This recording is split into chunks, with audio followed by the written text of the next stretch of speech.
Bonjour à tous et bienvenue sur le plateau de dimanche avec vous, le consommateur du week-end sur Equinox Télévision. Nous sommes partis, madame, monsieur, pour 2h30 d'utile et d'agréable. L'agréable, ce sont vos rubriques habituelles et l'utile, c'est surtout la présence sur ce plateau. Enfin, je vais le dire comme ça, vous allez comprendre pourquoi. Il a enfin accepté de venir sur ce plateau pour nous et pour vous. C'est un brillant avocat, un parcours exceptionnel. Il est né 3 années après la réunification du Cameroun et il est né également à Buea, il faut le préciser.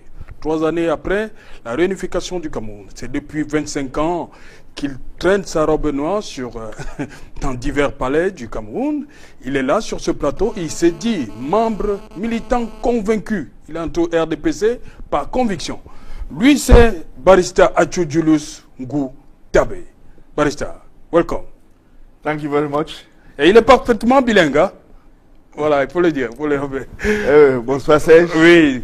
Bonsoir. Vous allez bien? Non, très bien, très bien. Oui, ça se voit. Hein? Comme un Camerounais. Ok. Comme un Camerounais? Effectivement. Vous croyez que les Camerounais vont bien? Parce que je suis fier d'être Camerounais à tout moment. Dans la difficulté et oui. Quand il fait beau temps. Oui. Je suis toujours Camerounais, je suis fier de l'être. Okay. Mais ça ne va pas, hein, Barrister? Ça ne va pas où? Vous savez... Il y a 2 chambres qui sont... On va le dire, il y a la fumée dans 2 chambres. Sur 10 du Cameroun.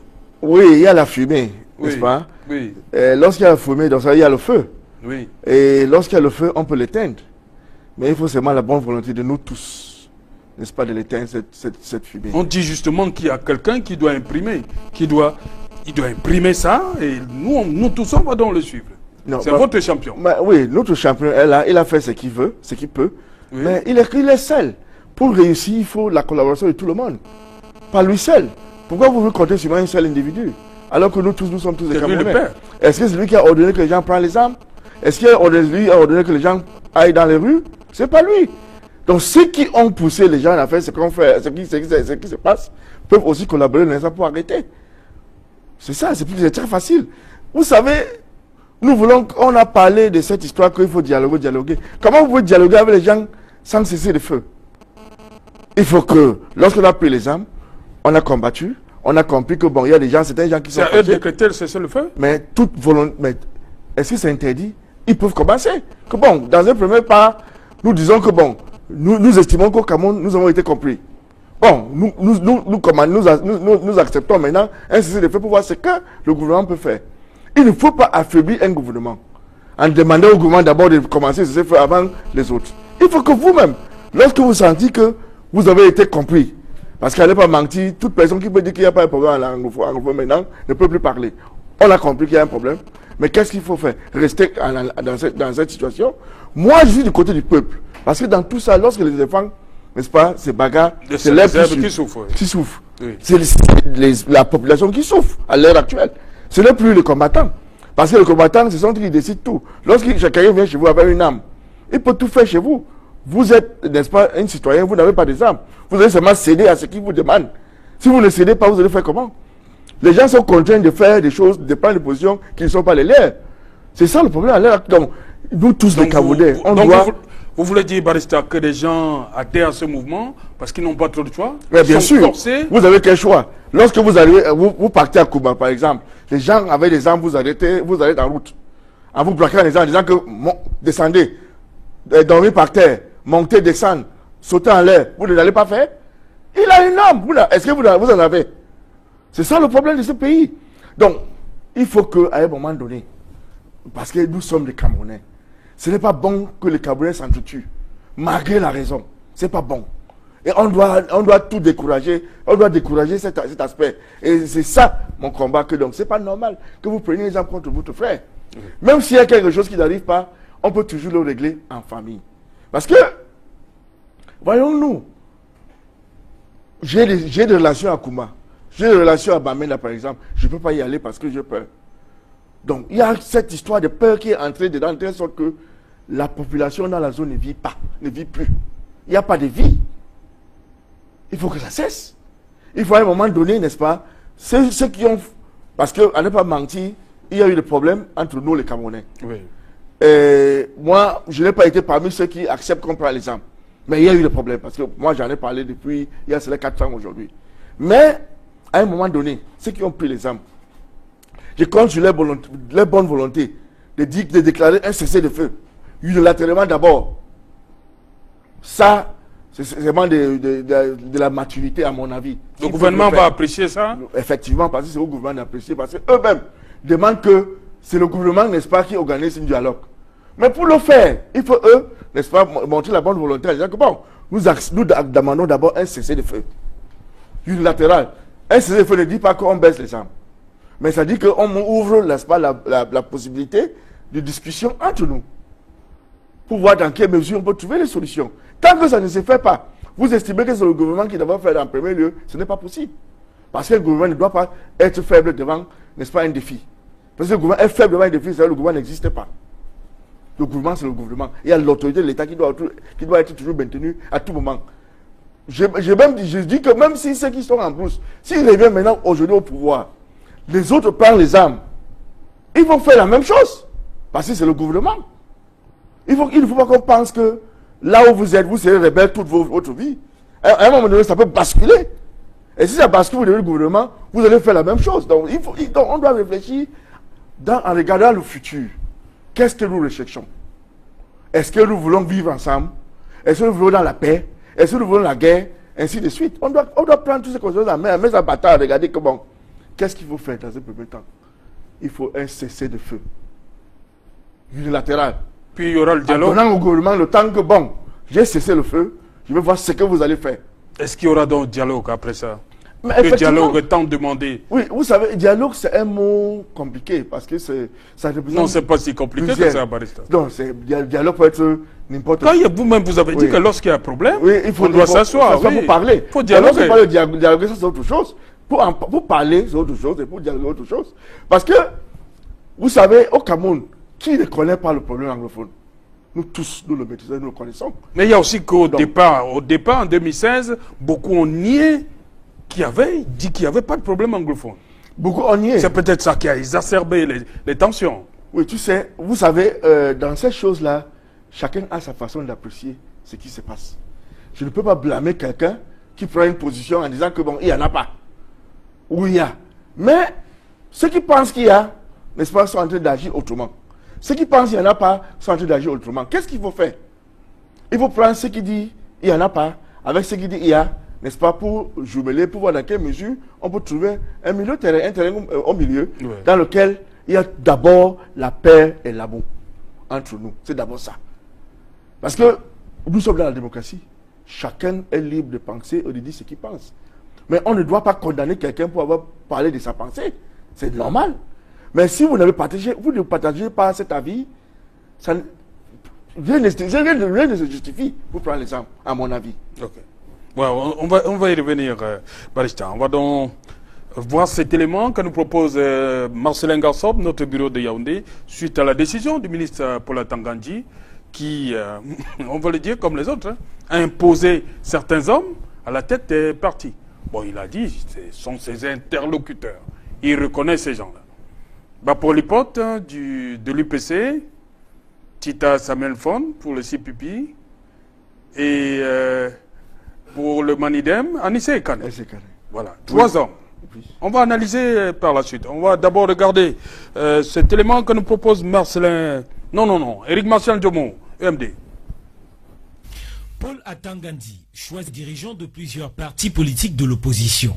L'acte du ministre de l'administration territoriale est interprété par une certaine classe politique comme un scandale sur le fond et sur la forme dans une république présentée comme démocratique. Pour ce faire, Atangandji s'appuie sur les dissensions qui ont cours au sein de ces formations politiques pour ainsi jouer les arbitres parcellaires. Les 3 partis concernés sont l'Union des populations du Cameroun, le Cameroon People's Party et le Manidem. Concernant le Manidem, alors que l'ancien patron de l'administration territoriale, René Emmanuel Sadi, avait reconnu le bureau que conduisait Dieudonné Yebga, Atangandji ressuscite Anissé Kane et fait de lui le représentant légal de ce parti politique. À l'Union des populations du Cameroun, En lieu et place du bureau conduit par Abiba Issa, bureau mis en place de façon consensuelle par les principales tendances de ce parti, ceci sous l'accompagnement du prédécesseur de Paul Atangandi, c'est plutôt Bapolipote Robert qui est adoubé par le MINAT, lui qui avait tourné le dos au congrès de la réunification des tendances UPC. Aussi Pipi, Atangandi a choisi comme dirigeant Tita Samuel Fon, banni des rangs de ce parti politique pour ses accointances avec le RDPC, et le pouvoir en place, ceci en lieu et place d'Edith Kabanwala, reconnue par la base militante et le directoire du CPP comme présidente nationale. La voix du musellement de Dieudonné Yebga, Kawala, Abiba Issa et autres a été choisie par Paul Atangandi, qui par ailleurs prescrit à tous les gouverneurs de région de ne leur accorder aucune autorisation de quelque nature que ce soit en relation avec leur parti politique. Des prescriptions du MINAT qui, selon certaines opinions, trahissent l'incestuosité des relations entre politiques dits de l'opposition et le pouvoir. Voilà, merci Eric Marsan Dumont. Dites-moi, Barista, est-ce que ça ne vous dérange pas que deux de vos camarades fassent cette guerre-là pour la Tangandi qui vient balayer tout ce que le ministre Sadi a fait avant? Moi, je ne regarde pas ça de cette point de vue. Parce qu'il faut noter que chaque ministre traite un dossier, traite un problème en fonction des dossiers qui sont devant lui. Si dans son cabinet, il a un procès verbal qui vient d'un parti dénommé tel ou tel, avec dirigeants comme tel ou tel, n'est-ce pas, il a seulement pris acte. S'il n'y a pas le contraire, s'il n'y a pas un acte contraire, vous voulez qu'il fasse quoi? Vienne demander à ces partis politiques de lui faire parvenir le procès verbal? Non, c'est pas ça son travail. Il travaille en fonction des dossiers qui sont devant lui. Mais les dossiers devant lui, c'était pour le Manidem Dieudonné Yebga? Non. D'après ce que j'ai lu, n'est-ce pas, oui, dans les réseaux sociaux, parce que jusqu'à présent, je n'ai pas encore vu un document en tant que tel. Après ce que j'ai vu dans les réseaux sociaux. Le ministre Sadi a pris acte de ce que Dieudonné Yebga était le président du Manidem. Oui, le ministre Sadi a pris acte. Je n'ai pas encore vu ce document. Mais en ce qui concerne ce que j'ai vu, j'estime que c'est parce qu'il y a un procès verbal, n'est-ce pas, d'assemblée plus récent qui dit que c'est telle ou telle personne a telle ou telle qualité dans tel ou tel parti politique. C'est ce dossier qui est devant lui. Si vous estimez qu'il a tort, nous avons des tribunaux administratifs. Il va attaquer son acte. Au lieu de ne venir bavarder en l'air, il faut attaquer son acte. Nous sommes dans un pays, dans un état de droit. Mais jusqu'à présent, qui a attaqué? À mon avis, personne. On ne fait que bavarder dans les réseaux sociaux, comme ça. Et vous estimez que c'est suffisant? Le ministre peut avoir tort, c'est normal. Il est un être humain comme nous tous. Il n'est pas Jésus. Mais il traite un dossier qui est devant lui. Et il prend les dispositions en ce qui concerne le dossier. Si vous estimez que ce n'est pas juste, il faut d'abord exercer le droit de recours gracieux et saisir le tribunal administratif pour la suspension. Mais qui a fait? Mais je pense que tous ces partis politiques ont des avocats. Ils savent ce qu'il faut faire en la matière. Voilà. Pourquoi on n'a pas fait ça dans d'autres partis? Pourquoi il n'y a que certaines? Alors que c'est des partis qui n'ont aucune représentativité. On va le voir. Deux des trois ont été dans un hôtel vendredi dernier pour apporter leur soutien au président Biya. Deux des trois, là. Bon, vous voyez un peu. Vous voyez ce que c'est pas. Donc, nous sommes en matière politique. Nous sommes en politique. Oui. Et la politique, c'est une question d'intérêt. Il faut qu'on laisse le verbiage et les documents à côté. Il n'y a pas des émotions en matière politique. C'est des intérêts. Si vous estimez que votre intérêt se trouve dans tel ou tel parti, il faut le suivre. C'est tout. C'est comme ça que ça s'est fait. Okay. Chez nous, à l'époque, dans la zone anglophone, il y avait ce qu'on appelle cross-carpeting. C'est-à-dire, même à l'Assemblée, les députés étaient autorisés de changer de camp étant à l'Assemblée. Il n'y avait pas de discipline de parti. Non. Même il y avait une discipline, il peut décider que je ne suis pas. Je change mon parti, je traverse pour aller de l'autre côté. C'est la démocratie. On ne devait plus, ce n'est pas un truc dogmatique. N'est-ce pas? Ça évolue avec le temps, avec les intérêts et avec le désir du peuple. C'est comme ça. Bon, on va donc suivre votre confrère, Maître Fidèle Djoubissi. Il pense que le ministre est allé un peu trop loin.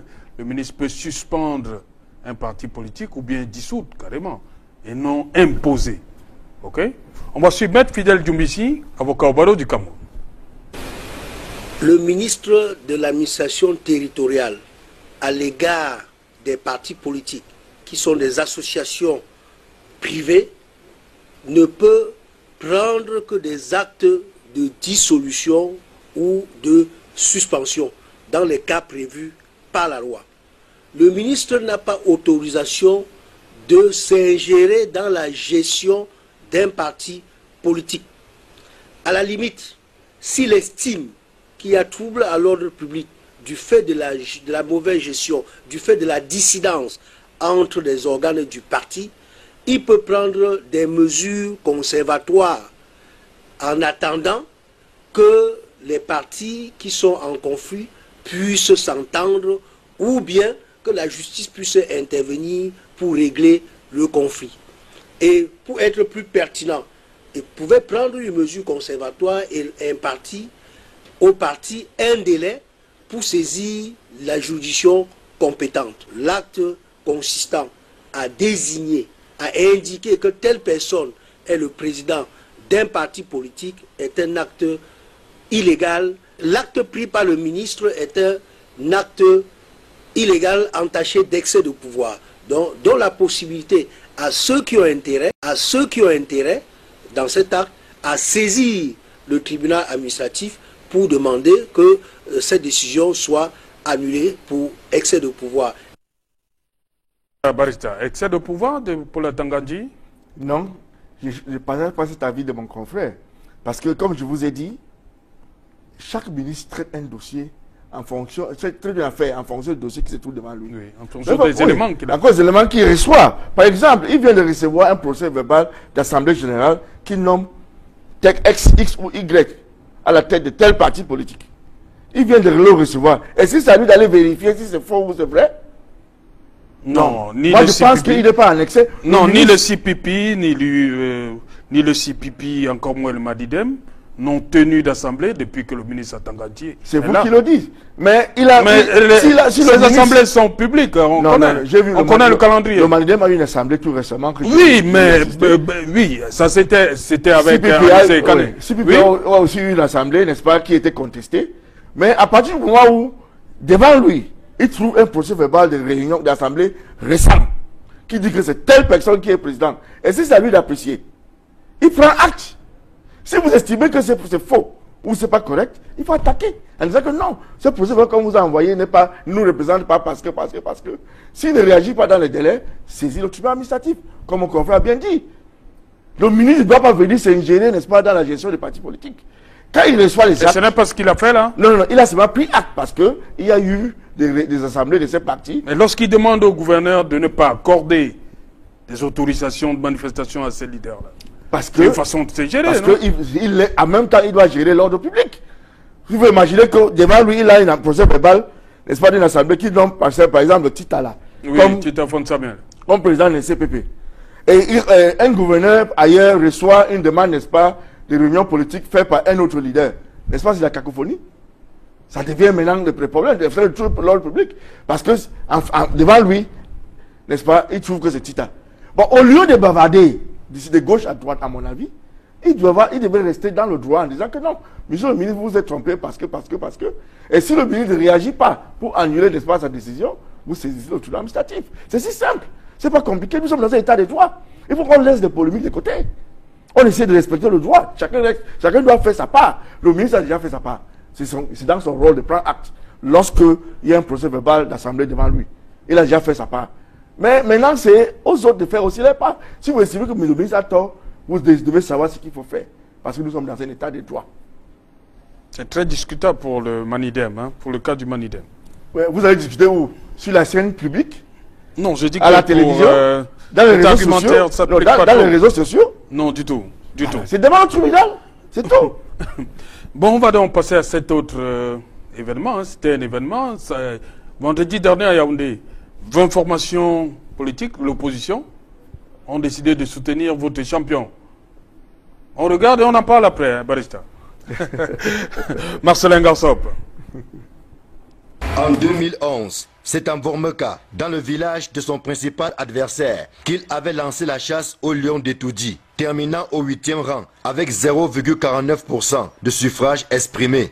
7 ans après, le chasseur du lion accepte de cheminer avec ce dernier. Maître Jean de Dieu Momo se met aux côtés de 19 autres chefs de partis politiques pour soutenir la candidature de Paul Biya. Je suis toujours contre la politique qu'a mené M. Paul Biya et nous savons que le résultat c'est qu'il a tout son gouvernement en prison. En 2011, j'étais du G8 contre sa candidature, contre même son élection. Pourquoi je le soutiens? La première raison, elle relève de la science politique.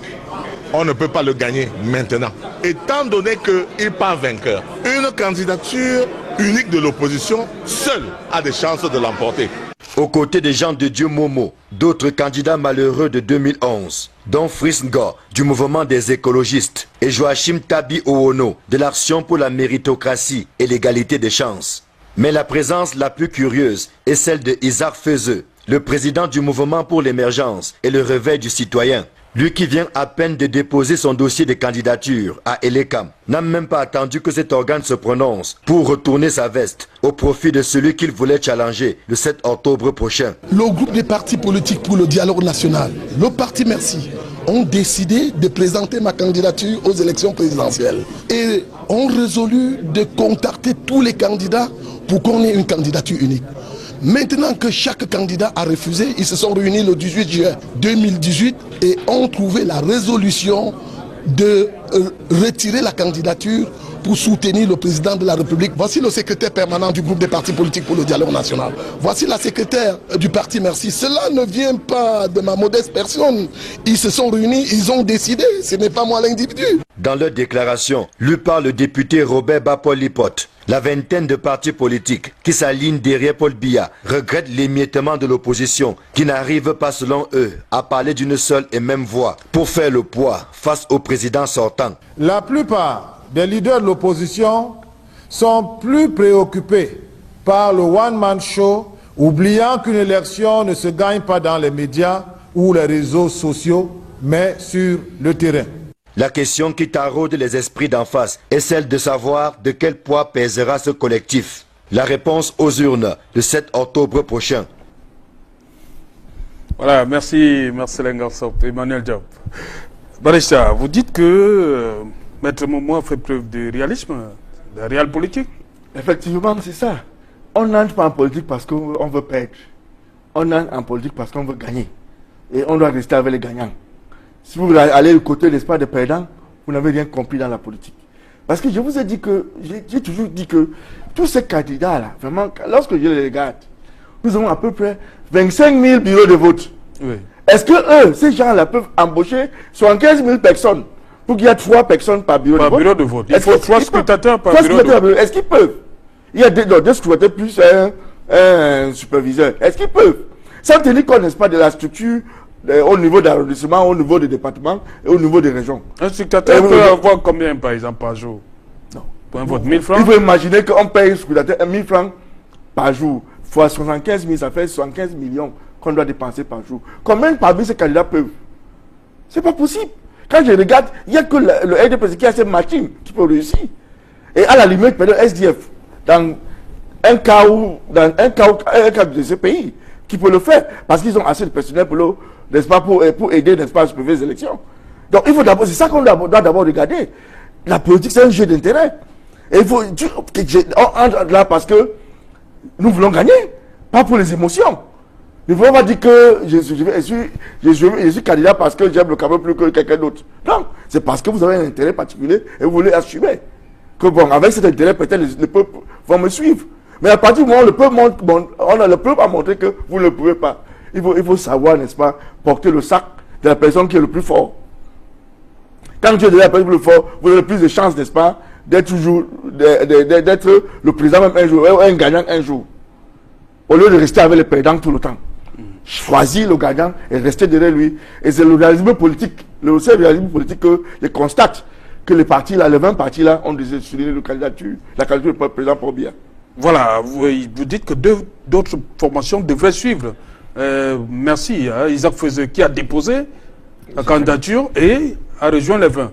Donc parmi les autres qui ont quand même déposé les CAM, ils devraient aussi faire pareil. Ouais, moi j'estime que c'est la meilleure façon. Suivez votre champion. Oui, je suis votre champion parce que c'est lui qui va gagner. Comment vous le savez? Non, parce que j'ai fait un petit examen en disant que nous avons à peu près 25 000 bureaux de vote. Combien de ces personnes-là que nous voyons, n'est-ce pas, peut embaucher 75 000 personnes pour veiller, n'est-ce pas, dans ces différents bureaux de vote dans ce pays? Il n'y a que le RDPC qui a des partis, des militants partout au Cameroun. Quel parti aussi occupe le terrain comme le RDPC? On a vu ça dernièrement lors des élections sénatoriales. Il n'y a que le RDPC qui occupe partout, qui occupe le terrain. Bon, ces partis devaient commencer d'abord par occuper le terrain, n'est-ce pas, pour former les gens, pour former les militants, pour comprendre mieux de la chose politique, que d'entrer dans ces histoires des réseaux sociaux, bavardage à la télé, et ainsi de suite. La politique, c'est sur le terrain. Il faut marcher de porte à porte. Et pour marcher de porte à porte, il te faut du personnel. Si on entend parler, n'est-ce pas, des élections aux États-Unis, on dit, on dépasse des milliards de dollars. Vous pensez que c'est pourquoi? On paye ces gens qui partent de porte en porte, qui essayent de faire enregistrer les gens, n'est-ce pas, comme point de proximité, oui. Partout, c'est comme ça. Cet argent n'est pas donné pour que les gens mettent dans la poche, n'importe comment. Je vous permets à ces gens de voyager, de marcher de porte en porte. Okay. N'est-ce pas, pour essayer, n'est-ce pas, de stimuler, n'est-ce pas, la conscience du peuple. Okay. En vendant, n'est-ce pas, le projet de société de tout candidat. C'est comme ça. Ok. Si je vous dis, Barista, Koum Ane Inis, ça vous dit quelque chose? Koum Ane Inis. Oh, Koum Ane. C'est le nom de quelqu'un ou une latitude? Oui, c'est un président de parti politique. Le nom là, vraiment, le nom, je n'ai jamais entendu parler de ça. Président du Biya Party. Balingwa Yaoundé Party. Biya Party. Je n'ai pas encore entendu parler. Vous l'avez jamais vu? Non. Vous l'avez jamais... Jamais vu, jamais entendu. Mais il est candidat, là. C'est normal. S'il est Camerounais, s'il est éligible, c'est normal qu'il soit candidat. Bon, le reste, bon, on avisera, mais pour le moment, je ne le connais pas. Voilà, on va donc le découvrir. Hein. Ok. Il a les Camerounais aussi. Hein. Ok. Le président du Biya Party, comme Ane Inis, on le regarde. Ane Ihims n'a pas eu besoin de se faire représenter. Le président du Bilingual Yaoundé Political Party, Biya Party, a lui-même porté son dossier de candidature à Elekam.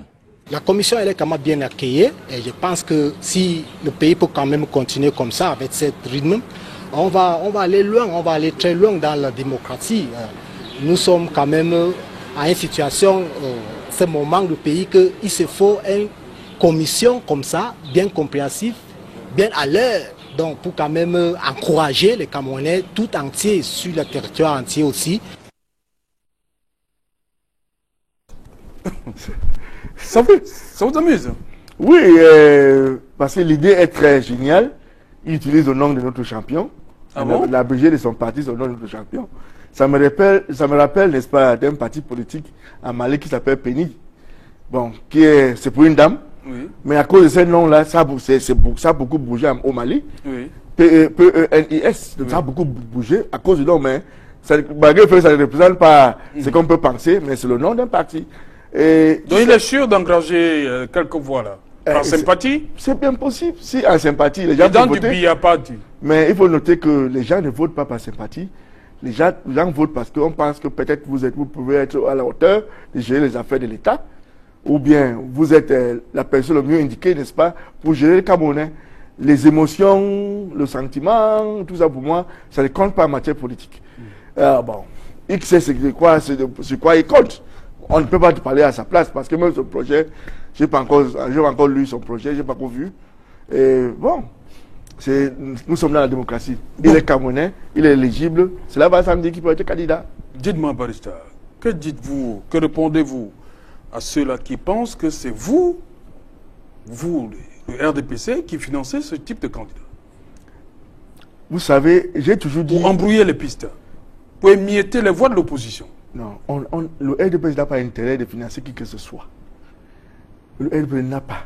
Si peut-être certains individus qui ont croyance au RDPC peuvent agir, ça ne lie pas le RDPC.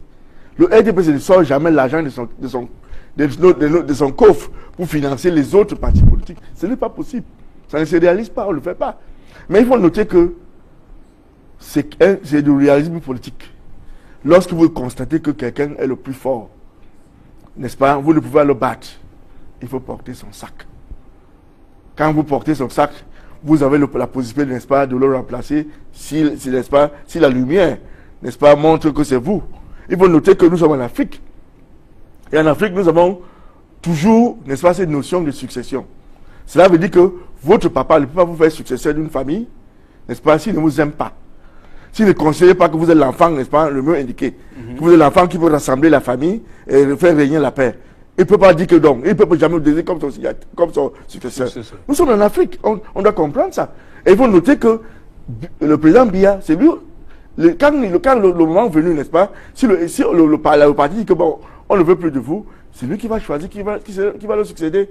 Mais il faut noter qu'il y a déjà un candidat naturel. Le président Biya qui va dire... Pour le moment, c'est lui le président. Oui. S'il n'est pas président, il a un vice-président. Oui. Et si le président n'est pas là, le vice-président doit automatiquement être le candidat naturel. Et le vice-président du EDP s'appelle le Fort Nangwafo de Mankon. De tête. Donc, si le président Biya n'est plus là, c'est lui le vice-président, le premier vice-président. Cela veut dire que c'est lui le candidat, il doit être le candidat naturel du EDPC. On ne doit même pas en discuter. Nos règles sont claires. C'est pour ça que lorsque vous avez une institution... C'est pourquoi vous avez présenté, votre candidat s'est présenté sans même passer par un congrès extraordinaire. Est-ce qu'il a besoin d'un congrès extraordinaire pour passer? Mais ça s'est passé avant. Non, congrès. Non. Vous avez désigné votre candidat pour les autres. Il est le candidat naturel de notre parti. Nang de Place. C'est lui le candidat naturel. Parce qu'il est président du parti. D'après nos statuts, c'est comme ça.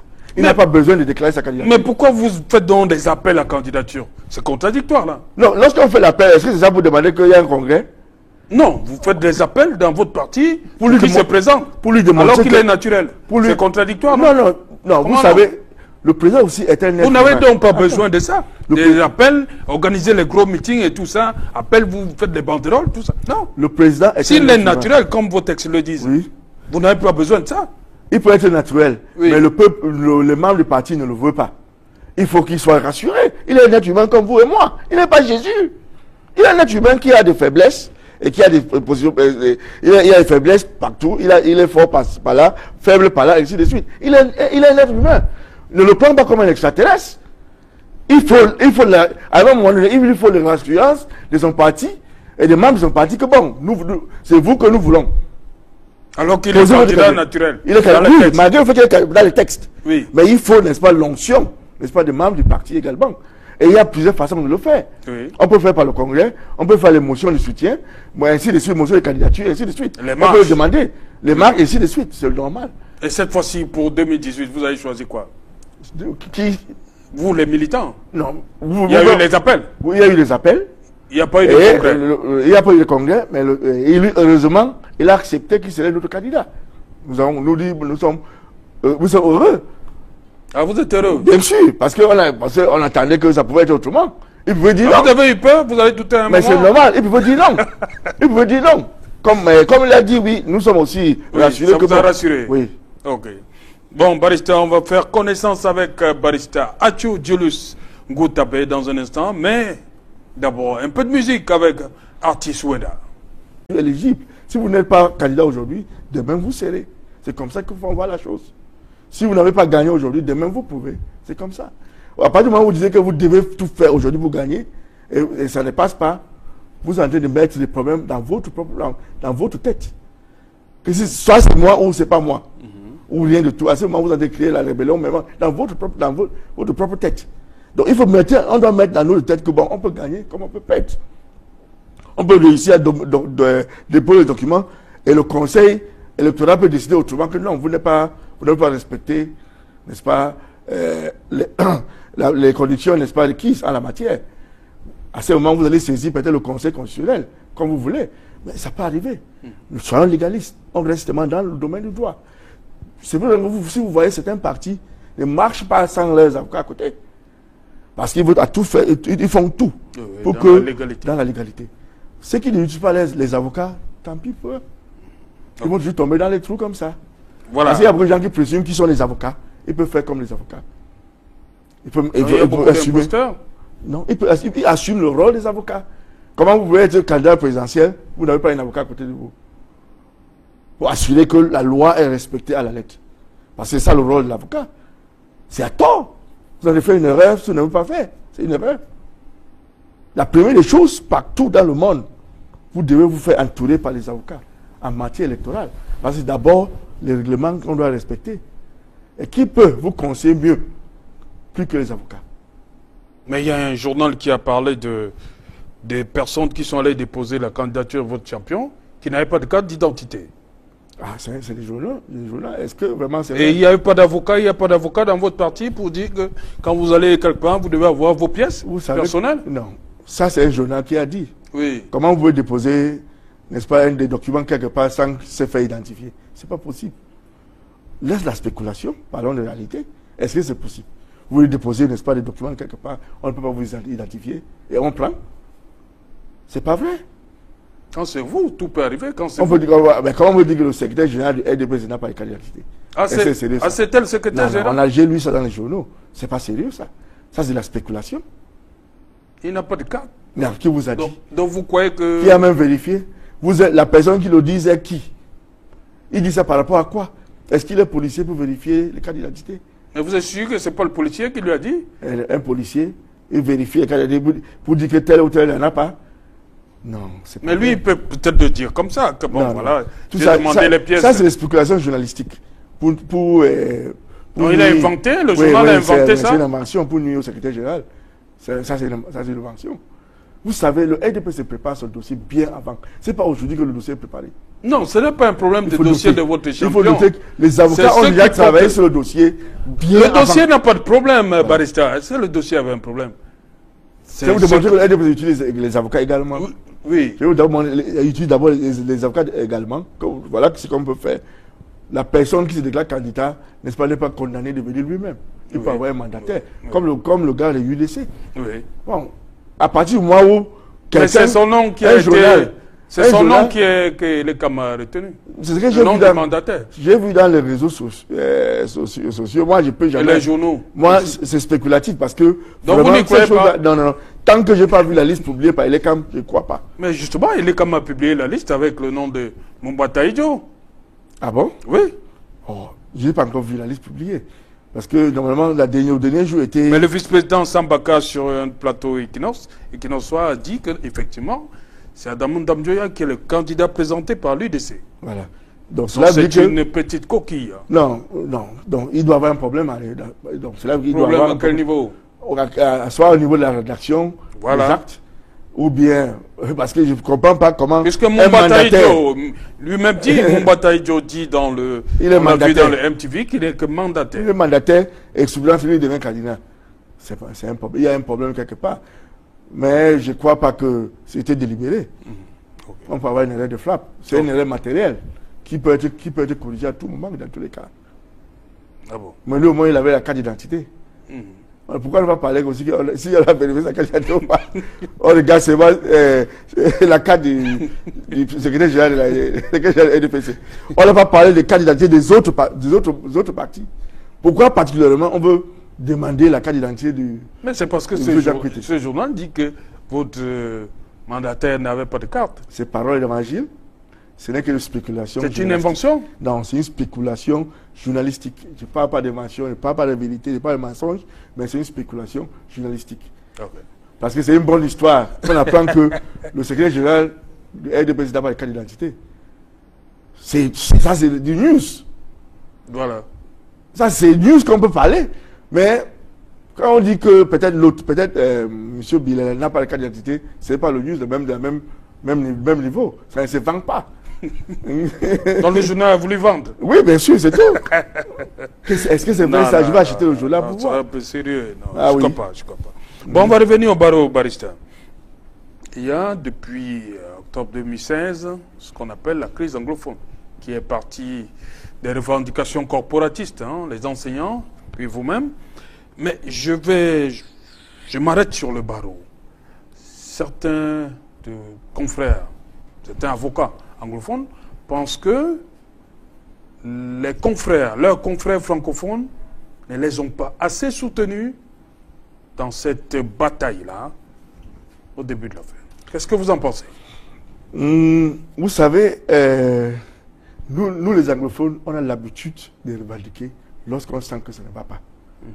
Or, les francophones n'ont pas la même approche. Parce que moi, personnellement, j'ai vu venir ces problèmes. Et j'ai averti le bâtonnier de l'ordre que, monsieur le bâtonnier, prends votre responsabilité, reprends, n'est-ce pas, la revendication des avocats, et vous gérez comme le président de l'ordre des avocats. Bon. Il a décidé autrement, ce n'est pas moi le bâtonnier, c'est lui. Bon, il a décidé d'agir autrement, et nous sommes arrivés à ce que nous avons aujourd'hui. Donc, si les problèmes des avocats, n'est-ce pas, ont été canalisés dès le départ, on ne devait pas en arriver là. Si on avait pris ça au sérieux, à mon avis, on ne devait pas en arriver là. Bon, nous sommes arrivés là. Maintenant, le barreau est dépassé. Parce que maintenant, le problème est au-delà du problème du barreau. Ça a même dépassé également le problème des enseignants. Maintenant, c'est le bas peuple qui subit. C'est comme si des éléphants sont en train de lutter. Et c'est le bas peuple qui subit. Tu pars à Bamenda, les affaires sont mortes. Voilà, j'allais justement demander qu'est-ce que ça devient. Les gens ne sont pas sur les rues. Les gens ont fui, on dit que les gens sont en forêt. Le plus bas, les gens sont ici à Douala, à Yaoundé, à Bafoussam, Bouddha et autres. Pourquoi? C'est parce que les éléphants sont en train de les barrer. Et c'est l'herbe, n'est-ce pas, qui est faible, qui subit. Ah bon, le barreau peut toujours avoir une influence dans cette histoire parce que c'est commencé par eux, par le barreau. C'est commencé par les avocats. Je pense toujours que... Au niveau des affaires dans ces deux régions, on a dit, comment ça se passe? Non, d'abord d'arriver, oui, il y a ce qu'on appelle la médiation lorsqu'il y a une crise. Il y a des médiations autorisées et des médiations, n'est-ce pas, non autorisées. Donc le barreau, les avocats peuvent approcher de tous les partis pour voir laquelle besoin pour régler ce problème. Le bâtonnier, l'autre peut le faire. Peuvent se constituer comme c'est l'expression. Se faire pour représenter. Oui, on se constitue en médiateur. Oui, en fait, c'est ça le rôle du barreau. Le barreau devait le faire, à mon avis. Parce que nous sommes dans le secteur privé, nous ne sommes pas responsables, nous n'avons pas des patrons hiérarchisés, n'est-ce pas, pour nous dicter, n'est-ce pas, comment il faut se comporter dans ce genre de choses. Donc, à mon avis, le barreau devait se comporter en médiateur, essayer de voir comment il peut faire, n'est-ce pas, pour approcher les partis, le protagoniste. Bon, le barreau ne le fait pas, parce que nous avons un seul patron qui est connu, qui est appelé le bâtonnier. C'est à lui de donner l'impulsion. Tant qu'il ne donne pas, ça ne peut pas se faire. Un avocat ne peut pas se lever un jour comme ça pour prendre cette responsabilité qui n'est pas le sien. Je regarde comme notre confrère à Bonkoro, il a eu le problème parce qu'il a agi en tant qu'avocat sans, n'est-ce pas, avoir l'onction du barreau. C'est parce qu'il n'avait pas la protection, n'est-ce pas, de son corps. Bon, c'est le bâtonnier qui a cette protection. Je me rappelle... C'est pourquoi vous avez lâché... Non, c'est pour ça que... Si vous venez de dire qu'il n'avait pas... Lorsqu'on l'a arrêté, tout ce qu'on a fait, c'est pour assurer n'est-ce pas, qu'il soit relaxé. Rien d'autre. Mais auparavant... Après avoir passé tant de temps... Oui, mais malheureusement, il a agi seul. Il avait eu l'onction. Est-ce que, normalement, il devait avoir l'onction du barreau? Le barreau devait aussi... Donc, c'est parce qu'il n'a pas eu l'onction qu'on l'a lâché? C'est ça ma question. Non, on ne lâche pas quelqu'un qu'on ne tienne pas. Si vous estimez que, n'est-ce pas, vous avez maillot libre. Vous avez maillot libre, comment peut vous tenir? Non, il peut pas être, il n'était pas libre, c'est pas solide. Il au barreau. Non, il a quitté le barreau pour créer ce qu'on appelle consortium. N'est-ce pas? Un consortium qui agit en dehors du barreau. Donc il s'est dit patron à lui seul, à lui-même, pour agir. C'est pour ça que le barreau, n'est-ce pas, est excité beaucoup, même de le suivre, de le soutenir. Normalement, les choses comme ça, je devais écrire au bâtonnier. Et j'ai demandé de me donner la possibilité de le faire si lui-même ne peut pas le faire, pour prendre certaines de ses responsabilités. Parce qu'il a agi comme, n'est-ce pas, le leader des avocats, alors que nous avons un barreau. Quand on parle de lâchage, ce n'est pas une lâchage. On a des règles chez nous. Il y a certaines choses qui ne se font pas. Un avocat qui doit prendre certaines responsabilités, d'après, n'est-ce pas, ma formation, doit d'abord consulter les aînés. Il doit aller voir les aînés dans le barreau que voilà ce que je veux faire. Qu'est-ce que vous pensez? Il ne peut pas jaillir comme ça pour faire des choses sans consulter. Mais je crois bien que Barista Agbo était président de la Suela, non? Non, il était président de FACO Lawyers. Oui, FACO Lawyers. Oui. C'est une association des avocats du FACO. Voilà. Bon, est-ce que c'est de ça qu'il a eu son onction pour agir sur le plan national? FACO Lawyers, n'est-ce pas, est là pour défendre les intérêts des avocats de cet arrondissement. ces 7 départements. Donc c'est un département, n'est-ce pas, dans le sud-ouest. Donc il ne peut pas agir maintenant pour le corps même des avocats à Cuba, ni pour le corps des avocats en Manfé, ainsi de suite, ou dans la maison. Donc il doit représenter, n'est-ce pas, les avocats. Mais si les idées que Barrister Agbo porte peuvent faire du bien à tous, pourquoi ne pas l'accompagner? Si vous voulez que ce soit national. Pas national, cherchez les avocats anglophones. Cherchez l'onction du bâtonnier. C'est ce que je dis. Il faut avoir le bâtonnier avec vous pour que ça passe, pour que c'est un caractère national et pour qu'on montre l'intérêt des avocats. C'est ce qu'il devait d'abord chercher, à mon avis. Mais il a fait ce qu'il a fait. Bon, il a eu ce qu'il a eu.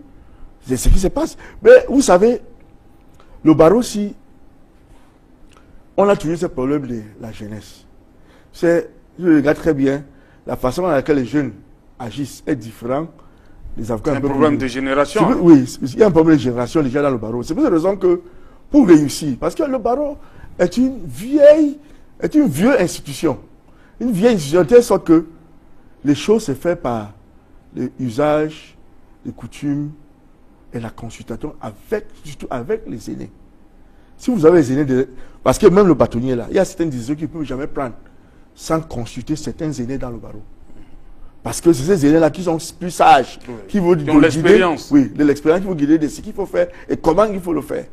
Vous pouvez remarquer tous ces mouvements-là, il n'y avait pas de anciens dedans. Il faut les avocats expérimentés. Donc c'est les jeunes avocats anglophones qui ont commencé ces mouvements. Mais est-ce que c'était mauvais? Ce qu'ils réclamaient, est-ce que c'était mauvais en soi? Vous pouvez tout réclamer dans ce monde. Mais c'est la façon de réclamer qui est importante. Et là, ils ont fait comment? Ils étaient dans la rue, non? Oui. Est-ce que la rue... Qu'est-ce que la rue? La rue ne règle pas les problèmes. Ils mettaient en mal l'ordre public. Nous, les avocats, pour régler les problèmes des autres, on s'en va au tribunal. Pourquoi on ne parle pas dans les rues? On parle au tribunal pour régler les problèmes des autres. Pourquoi pas nos propres problèmes? Je me rappelle... Non, ils ont mal fait de descendre dans la rue. Non, à mon avis. Je me rappelle, lorsqu'il y a le problème du bâtonnier Yondo, à l'époque, j'étais proche du bâtonnier Monté. Il a envoyé des messages à tous les barreaux de ce qui se passe au Cameroun. Donc, c'est les barreaux qui protestaient à Yaoundé. Ça, c'est sage. Ça, c'est une idée géniale. Il faut imaginer que vous êtes au Cameroun, tous les barreaux du monde sont en train de vouloir critiquer le gouvernement. Ça va secouer le gouvernement. C'est une raison que vous voyez que le dossier Yondo était un peu... C'est comme ça que ça se passe. Lorsque le barreau veut quelque chose, on doit d'abord utiliser la tête. Pas la main, pas les pieds. C'est la tête d'abord. On doit réfléchir. Moi, j'étais dans la première réunion à Bamenda, lorsque les avocats revendiquaient ce nombre de choses. Tout ce qu'on revendiquait était noble et bien. Mais je les ai dit que vous allez revendiquer ça comment? Vous n'êtes pas député. Vous n'êtes même pas dans le gouvernement. Vous n'êtes pas dans le conseil municipal. Vous n'êtes pas conseil municipal. Vous n'avez pas l'influence sur le système. Vous allez faire comment? Commençons d'abord par entrer dans le système.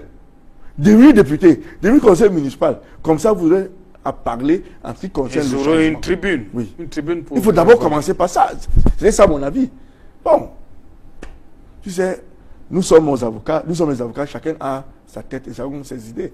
Chacun maîtrise le droit à sa façon. Voilà, sa façon.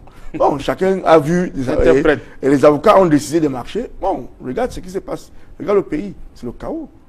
Or, si on utilise la tête, à mon avis, ça ne devait pas être comme ça.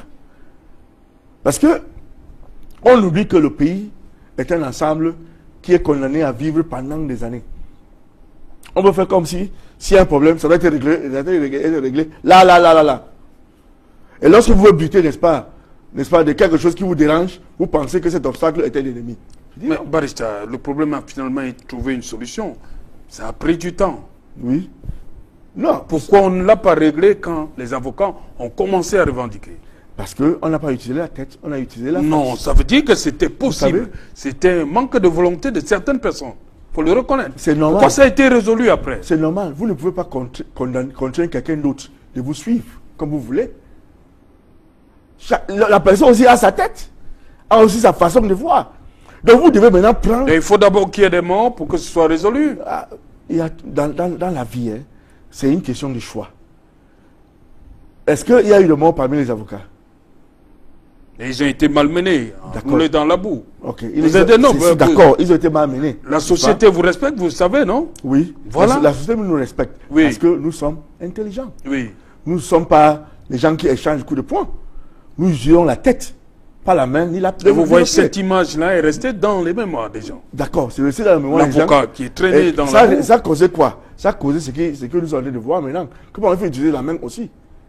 Vous utilisez le pied en laissant la tête. Si on laisse la tête, on ne peut jamais avoir une bonne solution. Parce que c'est avec la tête que ça commence. Vous savez, j'ai été parmi ceux qui ont été très violents verbalement en ce qui concerne l'imagination des anglophones. Je me rappelle, à cette époque, on disait qu'on allait m'arrêter. Je dis, on m'arrête pourquoi? J'ai dit la vérité. Je n'utilise pas la main, je n'utilise pas le pied, mais c'est la tête. J'explique pourquoi. On ne m'a pas arrêté. Mais ceux qui ont décidé de descendre sur la rue, ils pensaient qu'ils pouvaient forcer une décision comme ça en descendant sur la rue. Je dis non, c'est pas possible. Parce que c'est un affront entre la force, n'est-ce pas, de l'ordre et vous. Et lorsqu'il y a le rapport de force, qu'est-ce qui arrive? C'est le clash. Et lorsqu'il y a un clash qui souffre, vous ne voyez qu'en Europe, le policier a des matraques, le pistolet et autres. Lorsqu'il y a clash, vous êtes le perdant. Laissons ce domaine-là, parce qu'on ne peut pas descendre à l'arène, là où les forces de l'ordre sont plus forts. Utilisons la tête. Créer des problèmes. Et sur le plan intellectuel. C'est bien possible. Saisir les instances compétentes. Saisir les personnes appropriées. Et il faut insister. Et ça va marcher mieux. N'est-ce pas, que d'utiliser la force, à mon avis. C'est toujours possible. C'est de la tête d'abord. Donc aujourd'hui, il y a un début de solution. On a résolu le problème, mais beaucoup de morts. Oui, beaucoup de morts maintenant. Pourquoi? Parce qu'on utilise toujours la main et le pied, on utilise la tête. Il faut imaginer que on dit que vous êtes député. On vous demande de démissionner, sinon on va brûler le chez vous. Hey, ça c'est quoi ça? C'est encore cette histoire de succession que vous disiez là. Au lieu de commencer à négocier dès le départ avec les anglophones qui sont dans le système, de les faire résoudre que pourquoi on nous laisse... Les anglophones qui sont dans le système disaient qu'il n'y avait pas de problème anglophone. Non. Certains. Ceux qui veulent autre chose de ce qui se réalise aujourd'hui devaient commencer par là. Parce qu'il faut imaginer que on appelle à la dialogue, comme vous dites là. Qui devait participer, qui devait présider? C'est le Premier ministre. Il est quoi? Il est anglophone. Est-ce que c'est normal que lui s'assoie comme anglophone, comme le Premier ministre Sadayut avait fait, pour régler le volet anglophone avec d'autres anglophones? Il serait de quel côté? Côté des anglophones ou côté des francophones? Dis-moi, est-ce que c'est possible?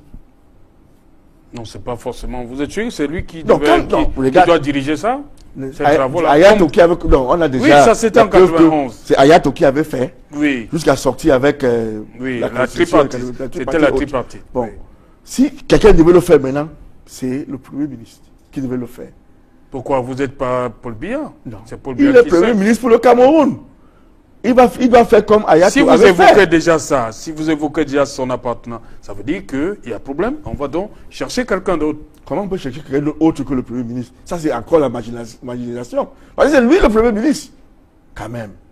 Donc c'est écrit que c'est lui qui doit résoudre ce genre de problème? Le Premier ministre exécute, n'est-ce pas, le programme, n'est-ce pas, le chef de l'État. C'est écrit dans la Constitution. Oui. C'est lui. Son programme, c'est lui. Donc si le chef a un programme, c'est au Premier ministre, c'est ça qui confie. Et puisque vous avancez le fait que Philémon Yang soit anglophone, oui. Qu'est-ce qu'on fait donc? Il va participer. On va trouver quelqu'un d'autre. C'est pour démontrer que ce genre de dialogue au Cameroun à l'heure actuelle est impossible. Le dialogue... Du fait de l'appartenance du Premier ministre? Oui, non, oui. C'est ça qui bloque. C'est ça qui bloque le dialogue. Oui, c'est impossible maintenant. Parce que lui va assis de quel côté? Vous savez, il faut être réaliste. Ce qui peut être possible au Cameroun, c'est cette façon de bouche à l'oreille et de la médiation qui peut marcher. Il y a certaines personnes comme mon parrain, Nicolas Alé, qui est un ambassadeur de la paix, qui a eu le courage d'aller vers ces gens-là, qui sont en brousse pour les parler. Il fait partie de la commission bilinguisme. Oui, il fait partie de ces commissions. Cette commission n'est pas là pour ça. Pas en dehors, il agit en dehors de ces commissions. Parce que cette commission bilinguisme n'est pas là pour aller régler le problème de crise anglophone. Mais sinon, c'est pas ça. Mais cette commission a été créée après. Ça a été créé pour assurer le bilinguisme au Cameroun et notre multiculturalisme. Un des problèmes inscrit dans ce qu'on appelle, vous appelez là-bas, la marginalisation des anglophones. Oui. On parle des services, oui. On ne parle que le français, autant de choses. C'est de ça qu'il doit régler. Voilà. Dans la commission... Il a beaucoup à faire que de régaler la crise. Et s'il réussit à faire ce qu'il devait normalement faire, cette crise-là devait se régler lui seul, sans pourparler, sans parler, sans médiation. S'il fait son travail comme cela se devait, comme cela on l'attendait. Parce que, allez pas mentir, il y a beaucoup de lois qui ne sont qu'en français au Cameroun. Il y a beaucoup de textes qui ne sont qu'en français. Il y a certains responsables qui ne peuvent lire des documents qu'en français. Donc c'est ce genre de choses qu'on doit régler, les autres pour que ça s'arrête. Bon, pourquoi, n'est-ce pas, à l'époque, comme je l'ai toujours dit, il n'y a pas les anglophones dans les postes, n'est-ce pas, qui gèrent les postes ministériels de souveraineté. Pourquoi? On pourrait pas avoir un anglophone qui est ministre des Finances, alors qu'il y a beaucoup de compétents qui peuvent le faire. Qui peuvent faire ce métier, qui est ce boulot. Pourquoi j'ai eu un anglophone qui est ministre de la Défense? C'est de ça que moi je parle. Un anglophone ministre de la Terre. Et lorsqu'on lui donne la thé, on l'enlève la décentralisation. Tu ne penses pas que... Est-ce que c'est normal? Malgré le fait qu'il a... Vous nous demandez, c'est vous, c'est vous le RDPC, dites-nous. Non. C'est pas le RDPC qui décide qui est qui. C'est pas le RDPC. C'est les êtres humains comme vous et moi qui décident. Et c'est ce problème qu'on doit régler. Vous pensez que ceux qui sont, n'est-ce pas, haut placés dans le gouvernement, sont des extraterrestres? Vous sont vos frères, vos soeurs, nos oncles, nos tantes. Pourquoi ils ne voient pas ça comme ça? C'est ça le véritable problème. Mais je crois qu'il y a quand même un début de solution, non? Pourquoi on doit attendre 50 ans pour avoir un début de solution? On connaît le problème, réglons-le avec la main gauche. Parce que lorsqu'on ne règle pas, on va toujours rester avec cette identité anglophone, francophone. Ça, on ne règle pas ça. C'est ça qui garde cette identité anglophone, francophone. Parce que le système ne sait pas, n'est-ce pas, mélanger. Vous savez, j'ai toujours dit que, malgré le fait que pour mélanger, nos deux systèmes, c'est comme l'huile et l'eau. Mais quand vous mettez, tu connais la sauce taro? La sauce jaune? La sauce jaune. Oui. C'est essentiellement l'eau et l'huile qu'on mélange. Mais qu'est-ce qu'on met au milieu? C'est ce qu'on appelle kangwa, le kangwa en piscine. Oui, le kangwa, oui. C'est ça qu'on met dedans pour mélanger. Lorsqu'on mélange la sauce, quand on mélange l'eau et l'huile, avec cette histoire-là, la sauce devient une des meilleures dans le monde. Pourquoi on ne peut pas le faire ici au Cameroun?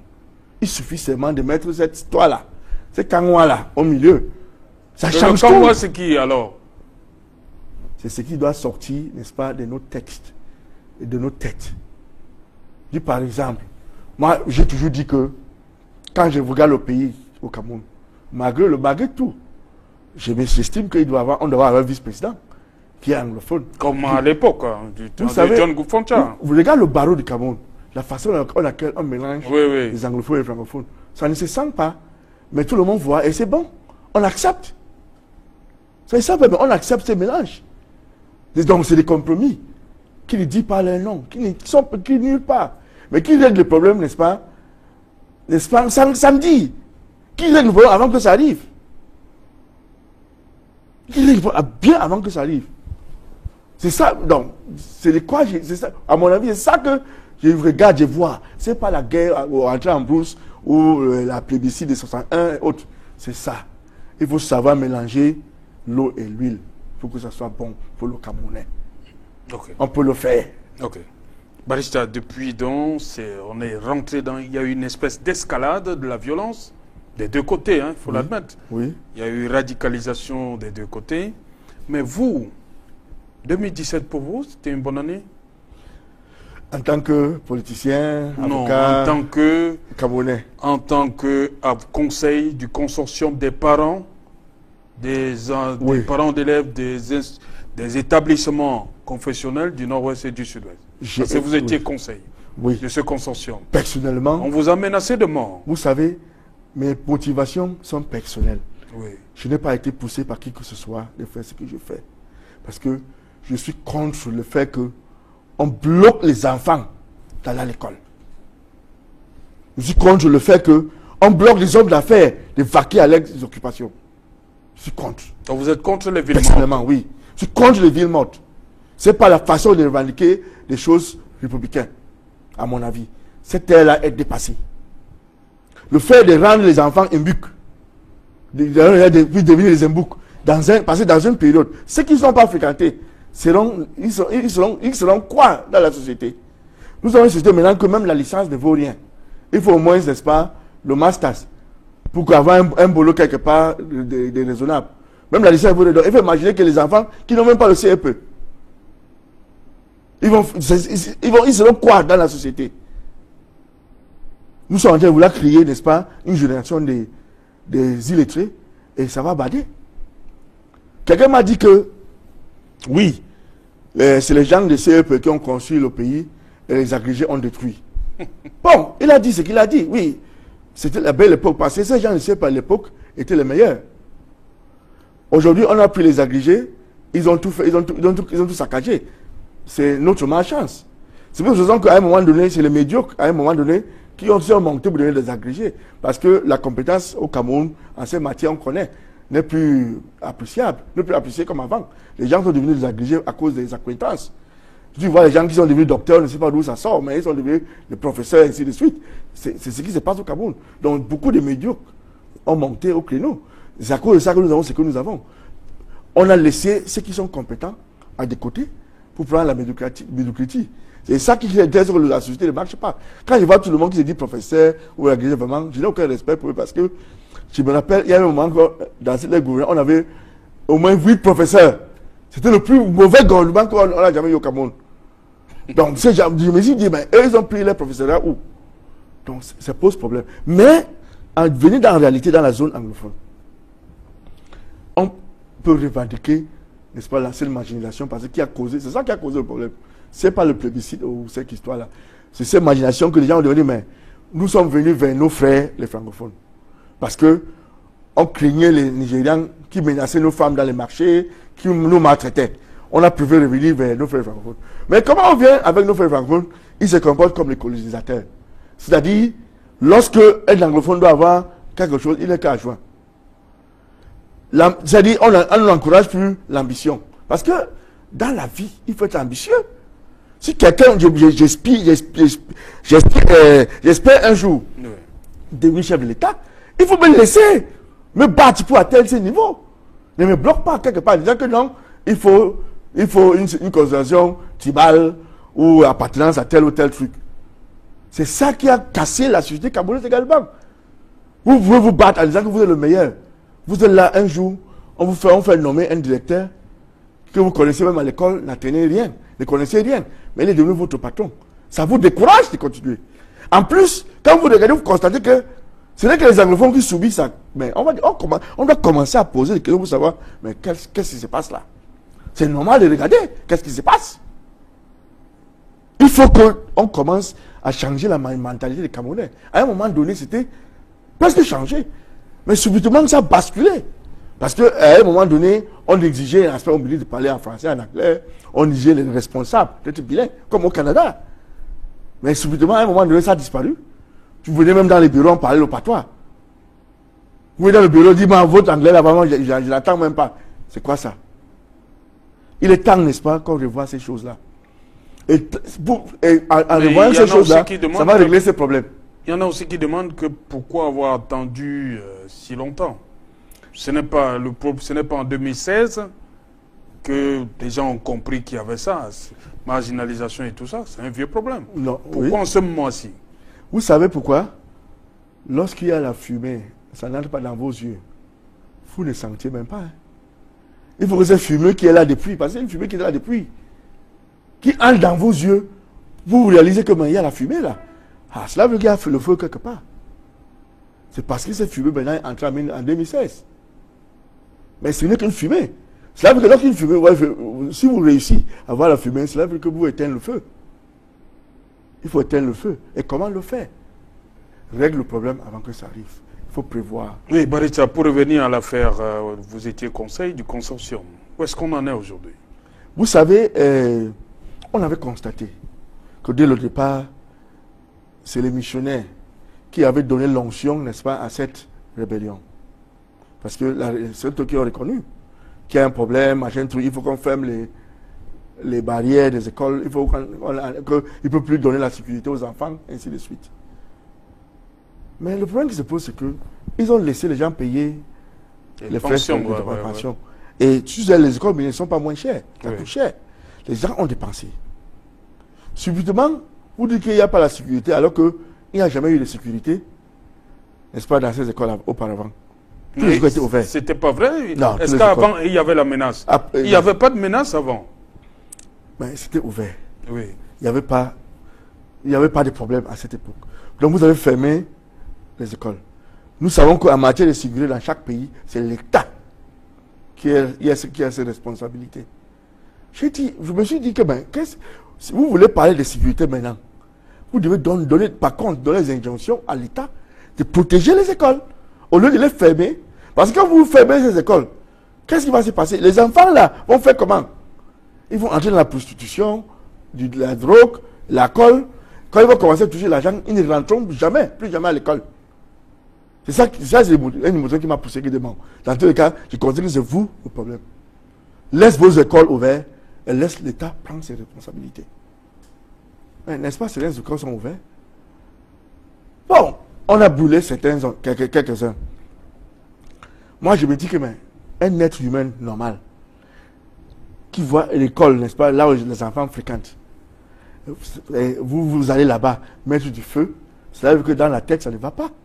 À mon avis, c'est pas normal. Vous brûlez les écoles vous ont fait quoi? Si vous êtes contre un système, attaque le système. Si vous estimez que, parce que les écoles, ce n'est pas les écoles, n'est-ce pas, qui font que les enfants marginalisés. Ce ne sont pas les maisons. C'est les gens qui prennent les décisions. Mais pas ces gens vous disent que votre décision est mauvaise. C'est ce que nous disons tous les jours. Que la décision, n'est-ce pas, pour envoyer les francophones, par exemple, dans la zone anglophone, qui comprennent l'anglais, est mauvaise. Cette décision est mauvaise. Il faut changer.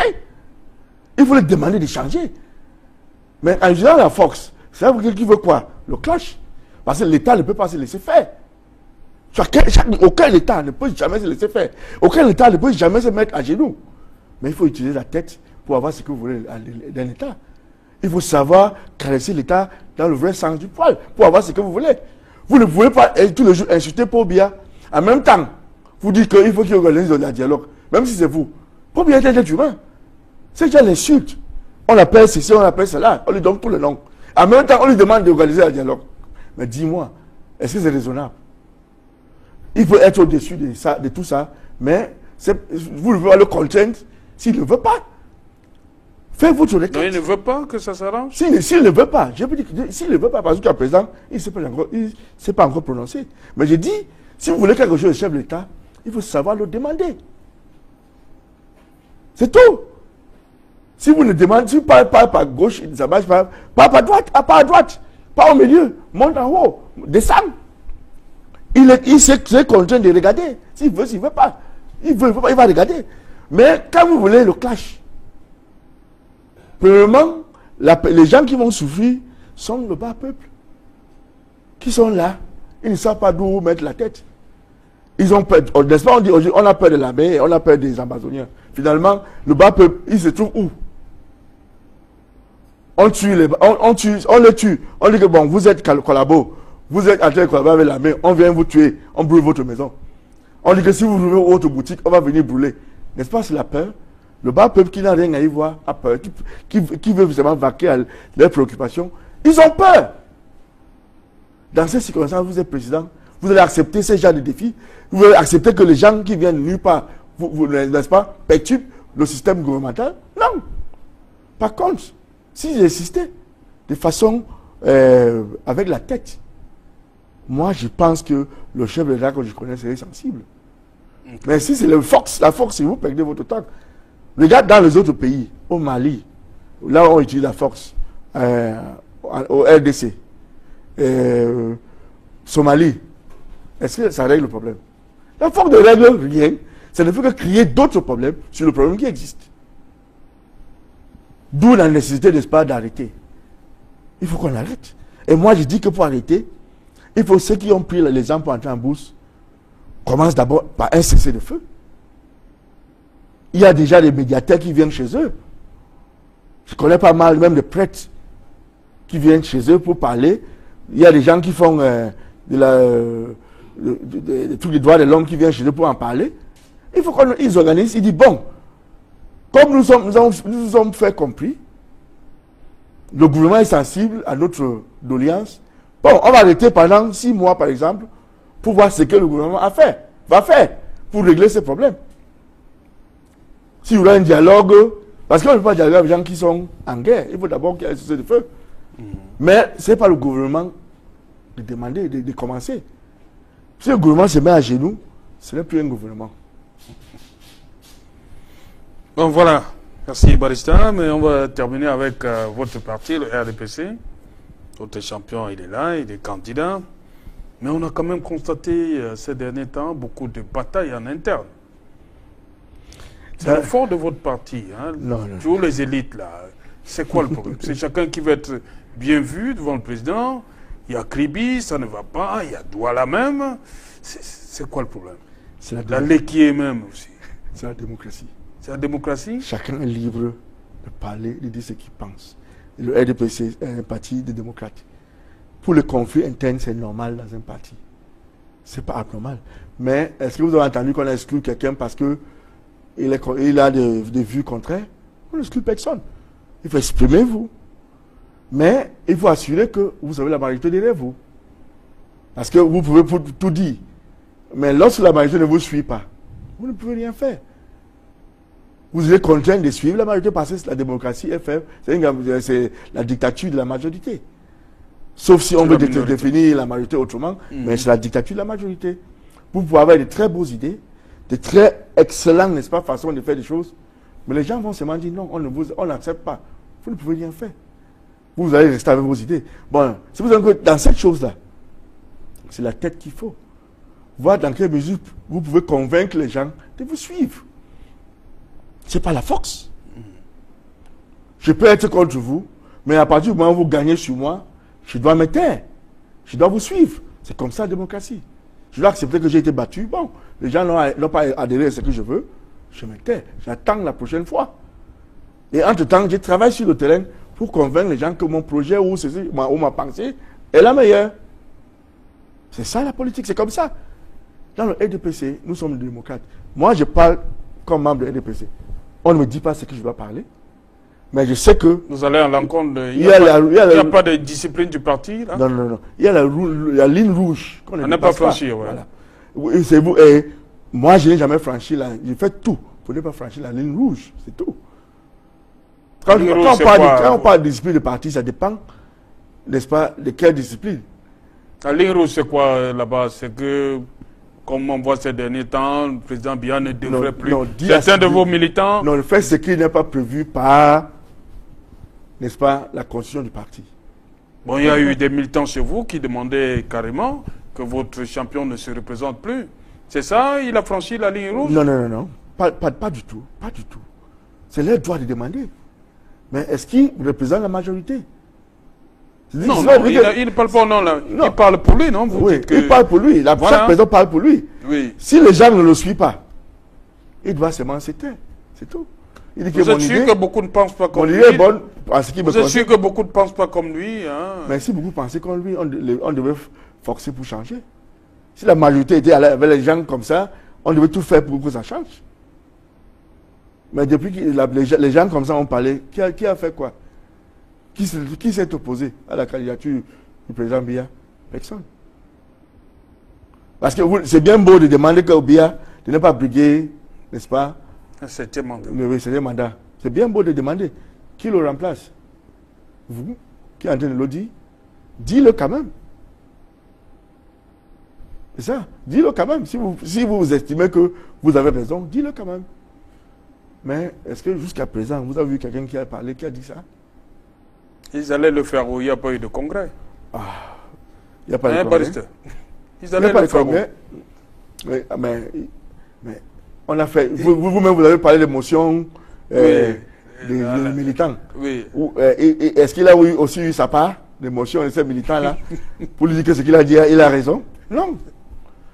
Le RDPC a sa façon de fonctionner. Nous avons une constitution. Il suffit seulement de le respecter. Comme je vous ai dit, si le président Biya n'est pas candidat, le premier vice-président, c'est lui, le candidat naturel. Et c'est Fon Anguafo. C'est lui le candidat naturel. S'il y a lieu, n'est-ce pas, des élections présidentielles. Ce n'est pas un truc pour aller monter, descendre, pour comprendre. Parce que quand tu es président, c'est toi le candidat. Fon Anguafo peut être le candidat si Biya décide ne plus. C'est comme ça.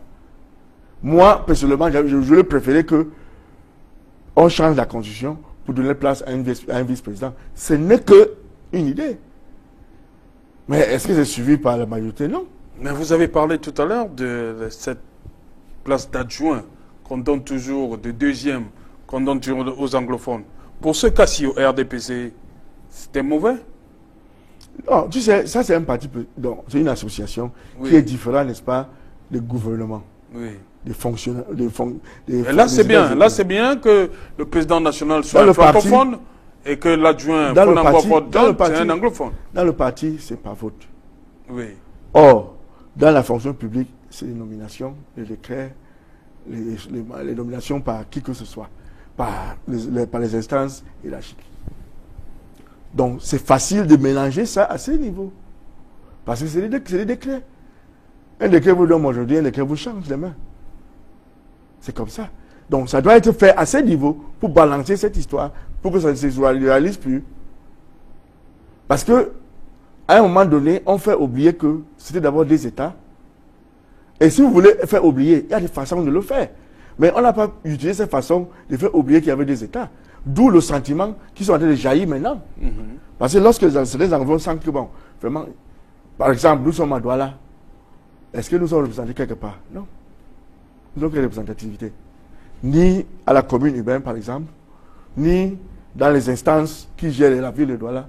Nous avons quoi? Non, mais le mandat John Danley Koumaze, c'est un anglophone, Douala 4e. Voilà, il a été maire. L'ancien maire. Il a été maire, c'est bien. Voilà. Mais, donc, il ne faut pas dire que... Et au niveau de la commune urbaine? Il n'y a pas d'anglophone là-bas? Non. On ne mérite pas avoir un adjoint qui est anglophone. Donc, c'est des petites choses comme ça qu'on doit régler. Parce que, on peut faire la même chose. Il y a des francophones. Il y en a. À Bamenda, dans l'exécutif communal. Le secrétaire général, n'est-ce pas, de la commune de Bamenda est un gars de l'Ouest. Il y en a plusieurs comme ça. Nous, on ne se plaint pas. On veut seulement que ça soit en égalité. C'est tout. Lorsqu'on a mélangé maintenant les préfets, il y a les préfets anglophones, est-ce qu'il y a un problème à ce niveau? Non. Lorsque c'est bien fait, les gens ne se plaignent pas. Mais le simple fait que les gens ne parlent pas, ne disent pas qu'ils ne voient pas ce qui se passe. Mais si ce mélange était bien fait, comme je dis, comme la sauce taro, on ne devait pas avoir de problème. Tout le monde consommer ces sauces-là avec beaucoup de bonheur. Vous dites qu'il manque le kanwa que vous avez dit? Oui, il manque le kanwa. Oui. L'huile rouge, c'est ça? Oui, l'huile rouge. Et de l'eau. Ok. Le kanwa, c'est ça qui donne la sauce chaude. La sauce chaude, c'est ça. Ok. On se retrouve dans quelques instants pour la fin. Et Landryman. On va suivre Bassegal dans le programme Dimanche avec vous, des baristas, Achu Julius Goutape. For the person, the person you think is support of the way you look at things, then you may have some legitimate reason to put it forward in the international community. Say, look, this way of the Mongo, this is what we wanted, and it has gone this way, means we don't like what is going on there. But if the person whom you don't want still wins, we are in a democracy. You have to follow him. But I've not seen anywhere in this world where a war has sorted out the issues. Those issues are just sorted out by talking. And talking means all of us sit together and chat and draft a way forward. One thing you should know, it's difficult to separate the country. Look at South Sudan. Despite the fact that they gave up a country, the war there was even more bloody than the war before. But today, who is sorting out the problem? It is Sudan itself that is bringing rebel leaders together to sit down and talk. But you see, at the end of the day, war is not a solution. War just creates more problems or the problems that exist. And if you know, it is like you guys are in the bush, the army is this way, and the civilian population is the one suffering. Maybe you enjoy staying in the bush, but the population cannot. They're the ones suffering. They're the ones crying. And they cannot shout because this way is the army and this way you are there. So they're in the middle. What do you want them to do? You don't protect them. Nobody protects them. They're left to themselves. And should we be happy? Most Anglophones are moved to the Francophone zone. Is that fair? Why should we allow our own zone to be always underdeveloped? But I say at the end of the day, it's high time to give peace a chance. Because this country will never be the same after this. And what we want in our own side, we will have it. But it's only on the table and not in the bush or not with the guns. Okay. Merci, Barista. C'est bien entendu, hein? Français et en anglais. Voilà, merci à vous, Landryman. À la semaine prochaine, hein? Oh ouais, merci. Voilà, toujours avec... j'espère que vous allez ressortir l'invité la semaine prochaine. Ah ouais, ouais. Avec autant d'agilité, là. Hein? Ah, c'est super. Barista, merci hein, d'être venu. C'est à moi de vous remercier, de me donner ce podium, de m'exprimer, de parler ce qui est à l'intérieur de moi. J'ai parlé en toute sincérité. Je n'ai peur de rien parce que je pense que ce qui est dit, ce que je viens de dire est juste. C'est ma pensée. Hein. Les gens peuvent penser ça autrement. On vous a écouté. Ils vous ont écouté. Voilà, madame, monsieur, c'est ici que s'achève ce numéro de Dimanche avec vous. Dimanche avec Barista Athiou Julius Ngoutabé. Véritable mémoire. Hein? Merci Barista. Toute l'équipe conduite par Séverin Tchouban vous donne rendez-vous dimanche prochain lorsqu'il sera 13h30.